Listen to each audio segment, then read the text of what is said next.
حضرت ابو ہریرہ رضی اللہ تعالیٰ عنہ سے مروی ہے کہ حضور صلی اللہ علیہ وسلم نے فرمایا، اپنے گھروں کو قبریں نہ بنا دو، بے شک شیطان اس گھر سے دور بھاگتا ہے جس میں سورۃ بقرہ کی تلاوت کی جاتی ہے، یعنی وہاں آنا نہیں چاہتا جہاں سورۃ بقرہ پڑھی جاتی ہے۔ حضرت ابی بن کعب رضی اللہ تعالیٰ عنہ سے مروی ہے، فرماتے ہیں کہ حضور صلی اللہ علیہ وسلم نے فرمایا، اے ابو منذر، کیا تمہیں معلوم ہے کہ تیرے پاس قرآن حکیم کی جو آیات ہیں ان میں سے عظیم ترین آیت کون سی ہے؟ میں نے عرض کیا، اللہ لا الہ الا هو الحی القیوم، یعنی آیت الکرسی۔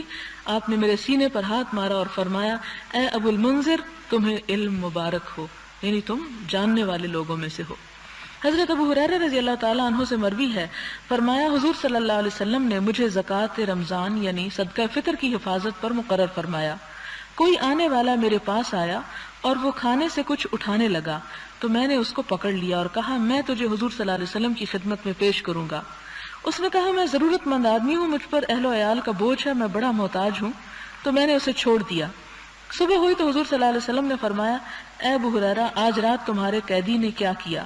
یعنی وحی کے ذریعے آپ کو بھی خبر دے دی گئی۔ میں نے عرض کیا، یا رسول اللہ صلی اللہ علیہ وسلم، اس نے حاجت مندی اور اہل و عیال کا شکوہ کیا تو میں نے اس پر رحم کرتے ہوئے اسے چھوڑ دیا۔ آپ نے فرمایا، اس نے تمہارے سامنے جھوٹ بولا، آج وہ پھر آئے گا، مجھے یقین ہے کہ وہ ضرور آئے گا، کیونکہ حضور صلی اللہ علیہ وسلم نے یہ فرمایا تھا، بس میں اس کی طاق میں رہا۔ وہ آیا اور کھانا اٹھانے لگا تو میں نے کہا، میں ضرور تجھے حضور کی خدمت میں پیش کروں گا۔ اس نے کہا، مجھے چھوڑ دو، میں محتاج اور عیالدار ہوں، پھر نہیں آؤں گا۔ بس میں نے اس پر رحم کرتے ہوئے اس کو چھوڑ دیا۔ صبح ہوئی تو حضور صلی اللہ علیہ وسلم نے مجھ سے فرمایا، اے ابو ہریرہ، گزشتہ رات تمہارے قیدی نے کیا کیا؟ میں نے عرض کیا، یا رسول اللہ صلی اللہ علیہ وسلم، اس نے حاجت مندی اور اہل و عیال کا شکوہ کیا تو میں نے اس پر رحم کرتے ہوئے اسے چھوڑ دیا۔ آپ نے فرمایا، اس نے تمہارے سامنے جھوٹ بولا، آج وہ پھر آئے گا۔ میں تیسری مرتبہ اس کی طاق میں رہا۔ وہ آیا اور کھانا اٹھانے لگا تو میں نے اس کو پکڑ لیا اور کہا، میں ضرور تجھے رسول اللہ صلی اللہ علیہ وسلم کی خدمت میں پیش کروں گا۔ یہ آخری اور تیسری بار ہے، تو کہتا ہے کہ پھر نہیں آئے گا، لیکن تو پھر آ جاتا ہے۔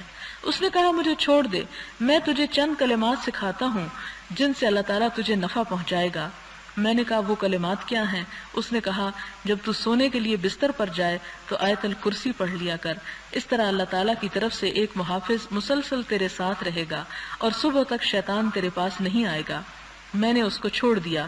صبح ہوئی تو حضور صلی اللہ علیہ وسلم نے مجھ سے فرمایا، گزشتہ رات تیرے قیدی نے کیا کیا؟ میں نے عرض کیا، یا رسول اللہ صلی اللہ علیہ وسلم، اس نے مجھ سے کہا کہ مجھے وہ چند کلمات سکھا دے گا جن سے اللہ تعالیٰ مجھے فائدہ پہنچائے گا، تو میں نے اس کو چھوڑ دیا۔ فرمایا، وہ کلمات کیا ہیں؟ میں نے عرض کیا، اس نے مجھ سے کہا، جب تو بستر پر جائے تو اول سے آخر تک آیت الکرسی پڑھ لیا کر، یعنی اللہ لا الہ الا هو الحی القیوم۔ اس نے مجھ سے کہا، اللہ تعالیٰ کی طرف سے ایک محافظ مسلسل تیرے ساتھ رہے گا اور صبح تک شیطان تیرے پاس نہیں آئے گا۔ حضور صلی اللہ علیہ وسلم نے فرمایا، اس نے تجھ سے سچ کہا ہے، حالانکہ وہ بڑا جھوٹا ہے۔ اے ابو ہریرہ، تجھے معلوم ہے کہ وہ کون تھا جس سے تو 3 دن تک باتیں کرتا رہا؟ میں نے عرض کیا، نہیں۔ فرمایا، وہ شیطان تھا۔